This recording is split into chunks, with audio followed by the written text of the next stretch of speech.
ಈ ಸರ್ಕಾರದಿಂದ ದಲಿತರಿಗೆ ಅನ್ಯಾಯ ಆಗಿದೆ ಅಂದ್ರೆ ಗೃಹ ಜ್ಯೋತಿ ಯೋಜನೆಗೆ ಎಸ್ಸಿಪಿ ಟಿಎಸ್ಪಿಯಲ್ಲಿ 2400 ಕೋಟಿಯನ್ನ ಇಟ್ಟಿದ್ದಾರೆ.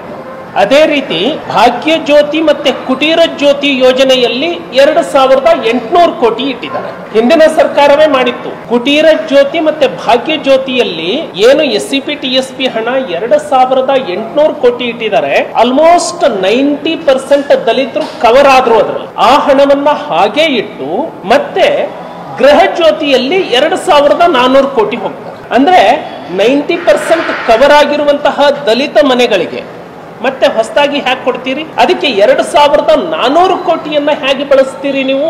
ಇದು ದಲಿತ ಸಮುದಾಯಗಳಿಗೆ, ದಲಿತ ಸಂಘಟನೆಗಳಿಗೆ, ದಲಿತ ಮುಖಂಡರುಗಳಿಗೆ ಇದು ಗೊತ್ತಾಯಿತು ಅಂತ ಹೇಳಿದ್ರೆ ಈ ರಾಜ್ಯ ಸರ್ಕಾರ ಹೆಚ್ಚು ಕಡಿಮೆ 10,000 ಕೋಟಿಯನ್ನ ದಲಿತ ಸಮುದಾಯಕ್ಕೆ ವಾಪಸ್ ಕೊಡಬೇಕಾಗತ್ತೆ. ಆ ಭಯ ಸಿದ್ದರಾಮಯ್ಯನವರನ್ನ ಕಾಡ್ತಾ ಇದೆ. ಹಾಗಾಗಿ ದಲಿತರು ಜಾಗೃತ ಆಗಬಾರದು.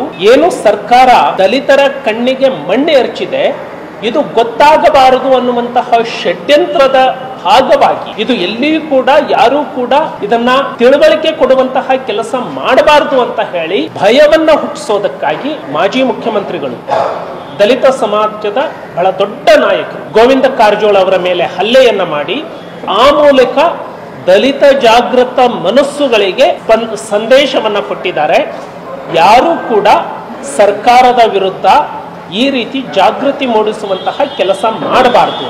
ಈ ಸರ್ಕಾರದಿಂದ ದಲಿತರಿಗೆ ಅನ್ಯಾಯ ಆಗಿದೆ ಅಂದ್ರೆ ಗೃಹ ಜ್ಯೋತಿ ಯೋಜನೆಗೆ ಎಸ್ಸಿಪಿ ಟಿಎಸ್ಪಿಯಲ್ಲಿ 2400 ಕೋಟಿಯನ್ನ ಇಟ್ಟಿದ್ದಾರೆ.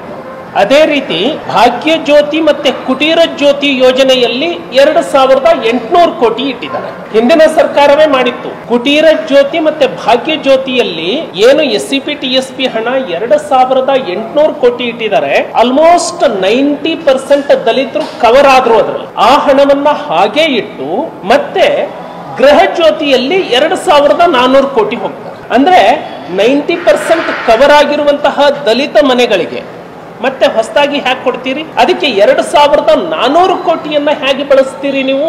ಇದು ದಲಿತ ಸಮುದಾಯಗಳಿಗೆ, ದಲಿತ ಸಂಘಟನೆಗಳಿಗೆ, ದಲಿತ ಮುಖಂಡರುಗಳಿಗೆ ಇದು ಗೊತ್ತಾಯಿತು ಅಂತ ಹೇಳಿದ್ರೆ ಈ ರಾಜ್ಯ ಸರ್ಕಾರ ಹೆಚ್ಚು ಕಡಿಮೆ 10,000 ಕೋಟಿಯನ್ನ ದಲಿತ ಸಮುದಾಯಕ್ಕೆ ವಾಪಸ್ ಕೊಡಬೇಕಾಗತ್ತೆ. ಆ ಭಯ ಸಿದ್ದರಾಮಯ್ಯನವರನ್ನ ಕಾಡ್ತಾ ಇದೆ. ಹಾಗಾಗಿ ದಲಿತರು ಜಾಗೃತ ಆಗಬಾರದು. ಏನು ಸರ್ಕಾರ ದಲಿತರ ಕಣ್ಣಿಗೆ ಮಣ್ಣೆ ಎರಚಿದೆ, ಇದು ಗೊತ್ತಾಗಬಾರದು ಅನ್ನುವಂತಹ ಷಡ್ಯಂತ್ರದ ಭಾಗವಾಗಿ ಇದು ಎಲ್ಲಿಯೂ ಕೂಡ